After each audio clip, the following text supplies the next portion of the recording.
let me just touch on this briefly. We've got to do sanctuary cities. So a federal judge has struck down President Trump, rather. If only it were so. Goddamn right. You don't call this orange-faced white devil President Trump. Basically, Trump challenged California jurisdictions in federal court after a federal judge withheld from him the ability to withhold federal funds from so-called sanctuary cities. Now, this is a very serious issue.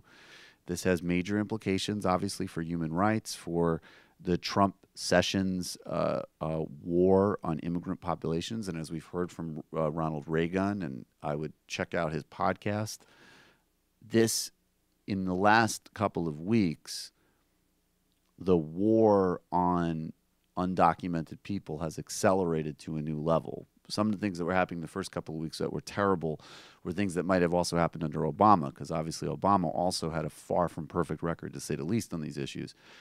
So this is an important issue, but let's get through it in a typical Trumpian way, which is that Trump at 5:20 a.m. fired off this tweet. Bright and early, up and at him. Fired off this tweet complaining about the ruling against him on sanctuary cities, and this is up on screen. First, the Ninth Circuit rules against the ban, and now it hits again on sanctuary cities. Both ridiculous rulings. See you in the Supreme Court. Couple of things. This guy is so stupid that he's gone back to calling it a ban. Do you remember how when the Muslim ban was first turned out, and there were protests across the country because it was unconstitutional and it was cruel and it was a violation of human rights and it was an act of supreme hypocrisy and Islamophobia? And then that was struck down. And they put the country into crisis for a week. And then they went back and they tried to rewrite it and announce it differently. They brought out Kelly and Sessions, and it was like, no, this isn't the anti-Muslim fear-mongering that Trump campaigned on. This is a serious, judicious decision about our security. Even in that filing, though, was, of course, so disingenuous that they still couldn't find any actual examples of terrorist attacks or plans really emanating from any of these refugee communities. So one of the examples they used was from a Somali teenager who was been in the United States for years before any of this. It was a nonsense ruling, and it was overturned again. But the point was, in the re-up, they weren't calling it a ban. So this idiot goes back to saying it's a ban.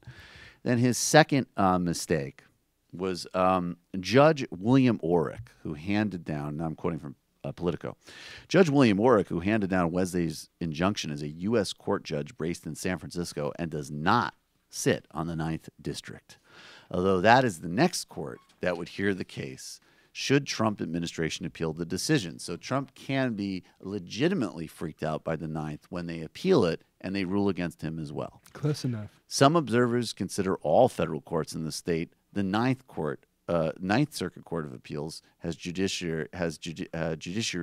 to be collectively the Ninth Circuit. So another fail for Trump, and at least a modest win in the preservation of rights for immigrant communities during the Trump Sessions era. We're going to go to the fun. Hey, folks. The Majority Report YouTube page is in a bit of a crisis right now because of changes in their algorithms. Our YouTube revenue has been clobbered. We need your help. Just a couple of bucks a month would really help us out and keep this channel going. Head over to our Patreon page to find out more information. The URL is right here.